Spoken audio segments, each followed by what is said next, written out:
Amazingly, we've flown through 50 videos, and with this being our 50th, we're giving you our top 50 big board. We're going over our combined rankings next as our 2019 NFL Draft video profile series concludes here on DynastyLeagueFootball.com. The NFL Draft Profile Series, NFL Prospects, break it down, let's get it. People's pen and the gridiron scholar, time to do it major. Let's see who running the field, let's analyze the data. Yeah, let's go. So we've covered over 50 prospects in total, 45 individually, giving you some background and introduction to these players, and then our analysis, John and I, both from what we've seen on film, from their production, from everything we know about these players. We don't always agree. Sometimes we do. Sometimes we vary tremendously. But today, for our 50th video, we're going to give you our combined top 50 big board rankings. John and I both did our own individual top 50 lists, and then we put them together to come up with the list we're going to go over today. So we're going to read you through the list, and we're going to go over some of these picks that we were pretty far split on. But before we get into that, we want to first thank all of our viewers. We want to thank our hosts here at DynastyLeagueFootball.com. Whether you've been watching us through YouTube or Twitter or Reddit, we thank you. We thank everybody for watching, for all the likes, all the new subscribers, all the comments you guys have left. We really appreciate the discussion that we've been able to help generate. So thank you and keep it coming.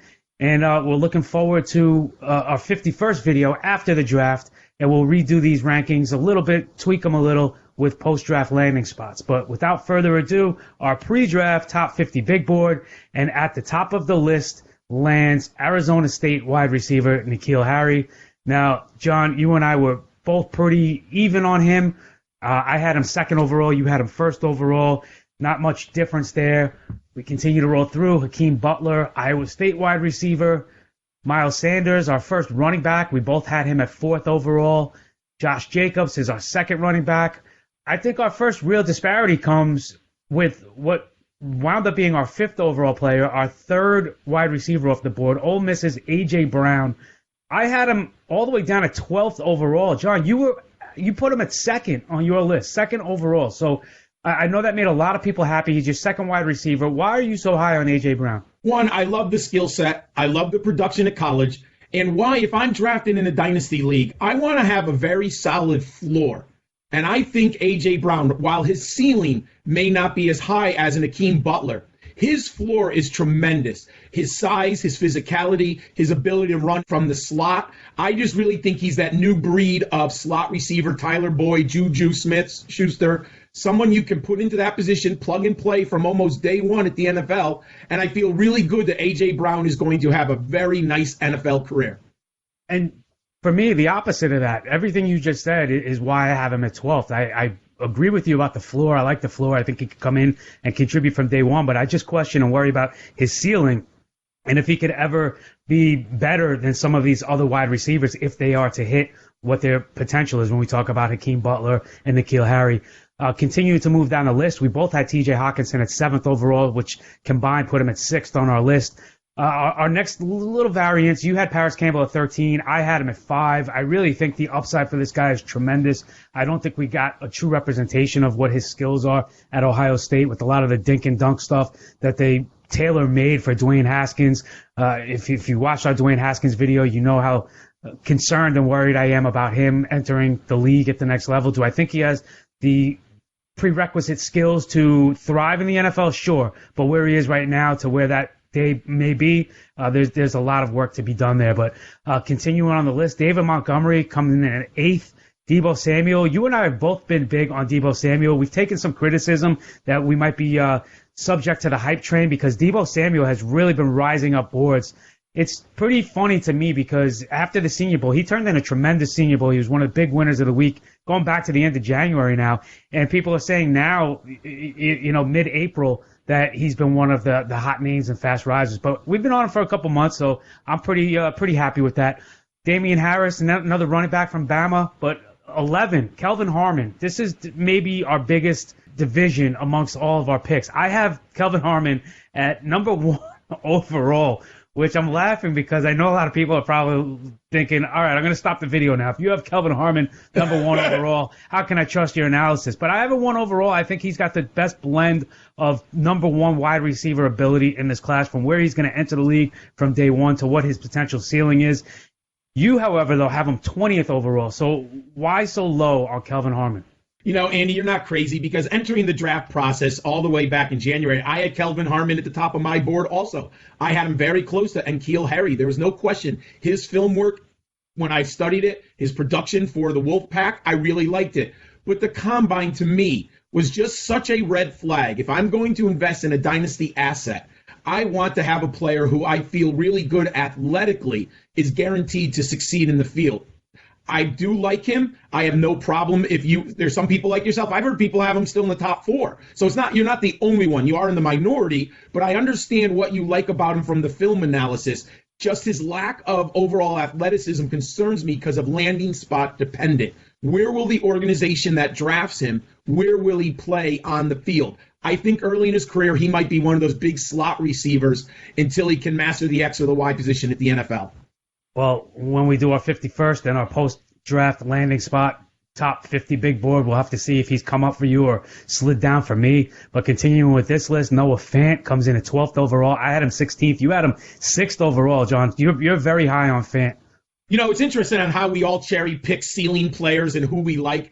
I just envision this terrific ceiling of Noah Fant. His athletic ability is off the charts. He could be the type of player who gets 50 receptions for like 800 yards in his career because he can attack the defense deep down the field. I'm very bullish on Fant because of the athleticism, and I envision a very high ceiling. Well, a lot of people are envisioning a very high ceiling for DK Metcalf, but you and I have both been very down on him.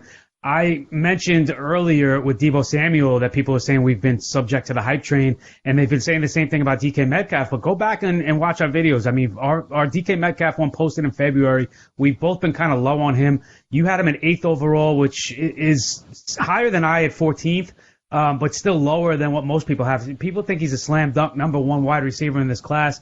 I don't think you and I are there. So go back and watch what we said about DK Metcalf and our extended thoughts. Darrell Henderson, we're both, pretty comfortable with his elite home run hitting ability. Marquise Brown, we have at 15. The next big disparity we have is at 16 with Devin Singletary. I have him at 10th overall. And going back to the Kelvin Harmon thing, I definitely get what you're saying with the athleticism and the poor combine results. But if I'm not going to downgrade Kelvin Harmon too much based on just the combine performance, I'm not going to do the same for Devin Singletary. He was my RB1 entering this whole process, but as we got to dive a little deeper into other guys such as Miles Sanders, Damian Harris, Josh Jacobs, all the other big names you see, I had to drop him a little bit. I think he's still my running back 4 in total, but you have him at 21 overall. And why are you so low on Devin Singletary? Because if that's where he's getting drafted, to me, that might be the best value in all of dynasty drafts. Andy, there is no one other than Benny Snell who dropped more in my rankings at the Combine than Devin Singletary, and I have loved watching this young man run the football for Florida Atlantic. But he's 5'7", 203 pounds. When, in my opinion, when you're that small at the running back position, you need to be an incredible athlete. I agree, the vision's terrific. He is a great football player. But the Combine, I cannot invest a high dynasty pick on a running back that is not an elite athlete. It is so challenging as it is to make the jump from college to the pros. I need more athleticism for an undersized back. I'm rooting for the kid. I still have a 3rd-round grade on him, but I just can't draft him that high with a dynasty pick. And that's fair, and I can totally get behind that and understand that. I just think his vision is truly elite, and his lower half, the power in his legs is just second to none in this class. So I think if you gave a couple of these running backs like Miles Sanders or Josh Jacobs, Devin Singletary's traits that he shows with his vision, I think we might have the Saquon Barkley of this year's class, which just doesn't exist. But I don't feel like one running back has it all together. And Devin Singletary definitely, to me, had elite traits in this. So I'm not going to knock him too much for that combine performance. Andy Isabella comes in at 17. We're both kind of lukewarm on him. We like the upside. We're intrigued by the speed, but I don't think we see him as a complete difference maker. But landing spot could change that. Kyler Murray at 18, our number 1 quarterback. We're both pretty high on Kyler Murray. J.J. Arcega-Whiteside, you and I might be lower on him than most. We have him at 19th overall. I was 21 on him. You were 18, so we're pretty close in that regard. but a lot of people think they see his upside is a little higher. I kind of likened him to Jordy Nelson at the next level, so we'll see what he can be. But the next big player we're kind of divided on is Miles Boykin coming in at 20th overall. I see the upside. I think there's still work to be done there. I put him at 28th. You have him all the way up at 14th, which is just to start the second round of dynasty drafts. What do you like so much about Miles Boykin, and why has he risen so much for you? He's 6'4", 220 pounds, and he's a rare size of length and athleticism. His combine, he just knocked out a grand slam. He's an incredible athlete. I have to admit, it took me a little while to understand how good of a wide receiver this young man has, because he's a late breakout for the Fighting Irish. But after the combine, I had to go back. I had to study the film. I really like Miles Boykin. I remember you had mentioned it on his individual profile that we did, that you liked the value of Boykin later in the draft more than you did DK Metcalf. DK Metcalf is going to probably go in the first round of the NFL draft. A team is going to fall in love with the size and the speed. I much prefer Miles Boykin later in the draft from an NFL standpoint as well as a dynasty standpoint, because I think they have very similar upside, and the burst and the agility of Boykin, to me, is better than the burst and the ability of DK Metcalf. I like when you reference points that I've made. Makes me sound smarter. So thank you for endorsing that, Sean. But Irv Smith coming in next at 21 overall. I'm happy that you had him 16th, because I had him at 29th, and I love this kid. It was hard for me to get behind putting a tight end ahead some of these other players, like the wide receivers in particular, especially from a dynasty setting. But I do like Irv Smith's upside. Maybe 29th is a little disrespectful to him, but overall combined, we have him at 21, so I like that landing spot for him. Rodney Anderson at 22. I think he'd be much higher if it weren't for such concerns with the injuries that he suffered. Again, 3 season-ending injuries in 4 seasons at Oklahoma. But when healthy, the production, the size, the speed, the strength, I mean, this guy would be the RB1 of this class if you can guarantee a clean bill of health. James Williams, we were both on the money at 23 with this guy. We loved his upside. The James White of college football, who's a better runner than you would think because of the limited carries he was given at Washington State. But look for James Williams to potentially thrive in the NFL at the next level. Bryce Love, got to wait on him a little with the injury recovery, but tremendous upside. Don't sleep on Bryce Love. Don't overwrite him too much because of his down 2018, considering that the Stanford offensive line was underachieving, we'll say.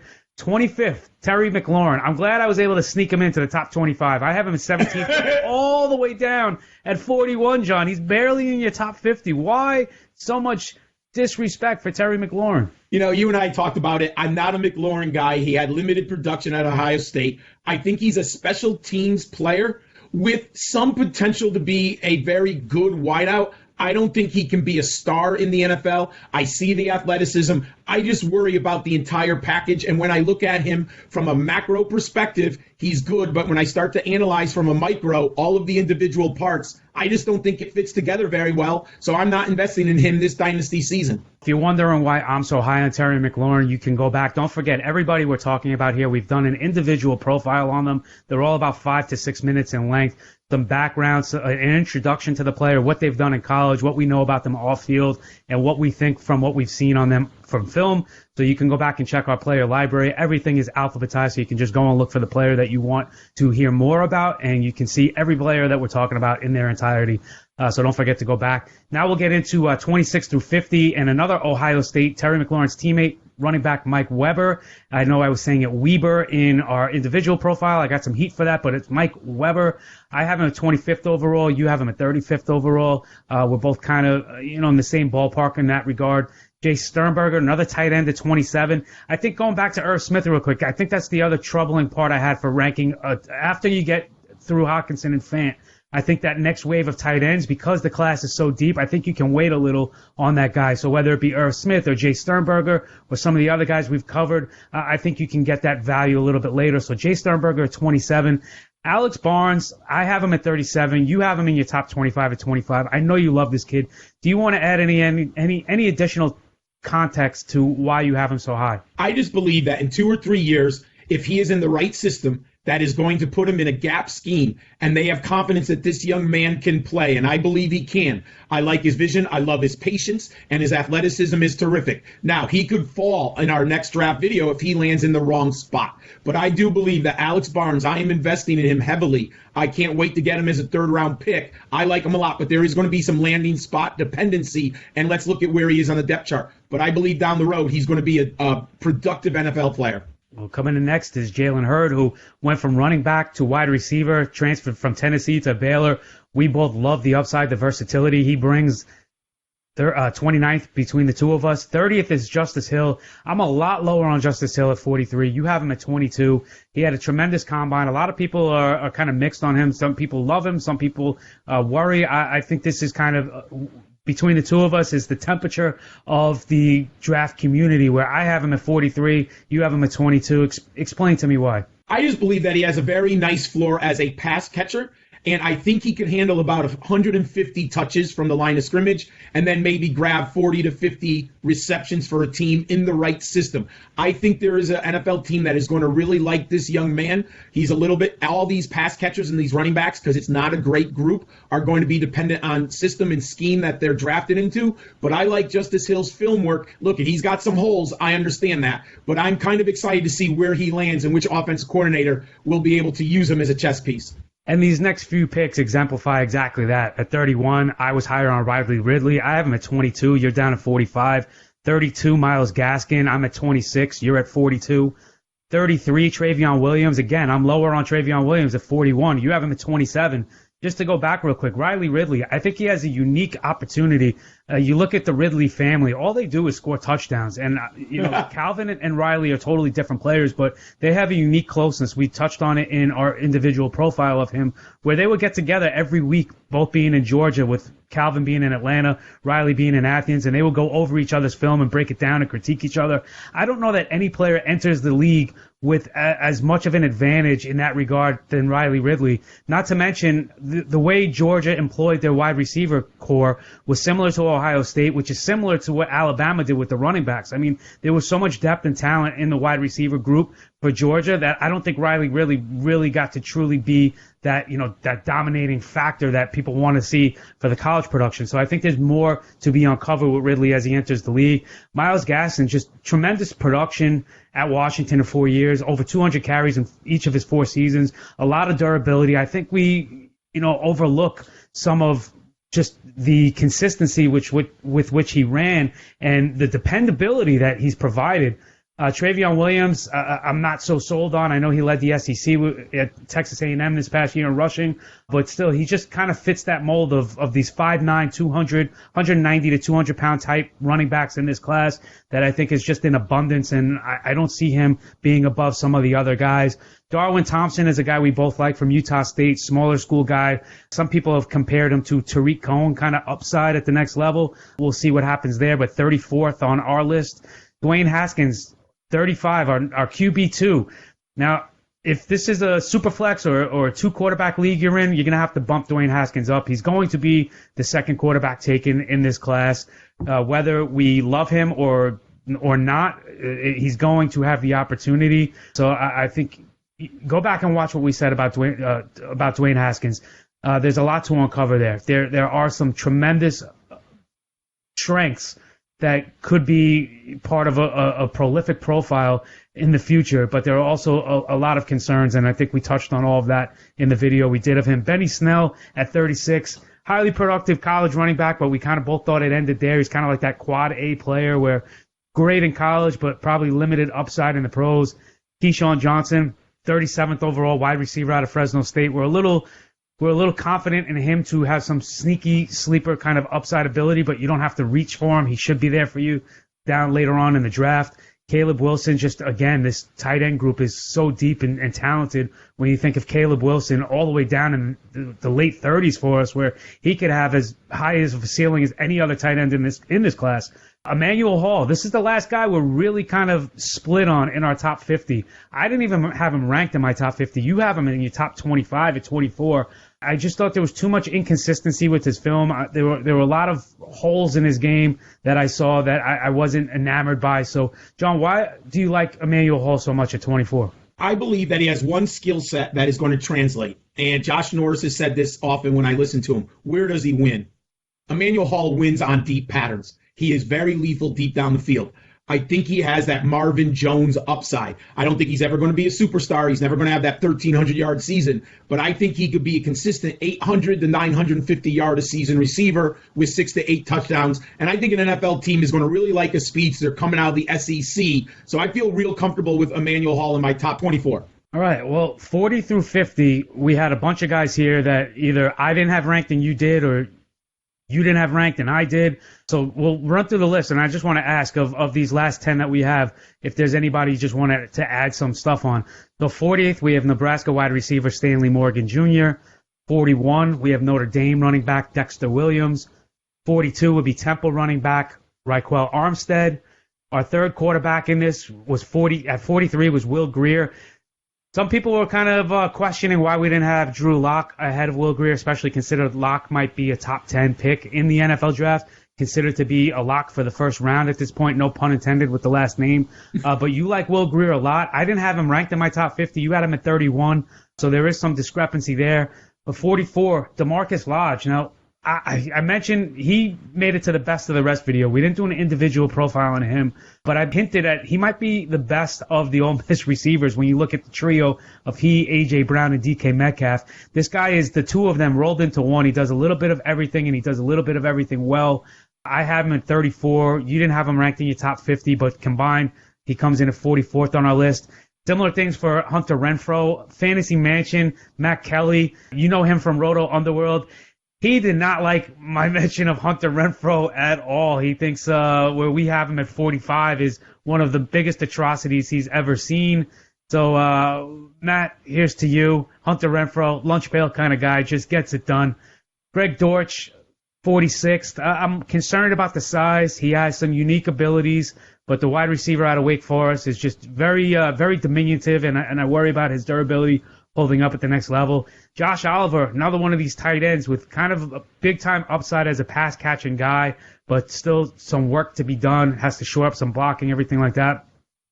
David Sills, 48, West Virginia, touchdown machine for Will Grier. You like him a lot more than I do, but we both have him kind of in that end of the 40s, end of the top 50 range. Miami running back Travis Homer at 49, and then finally rounding out our top 50 is Alexander Madison, the running back out of Boise.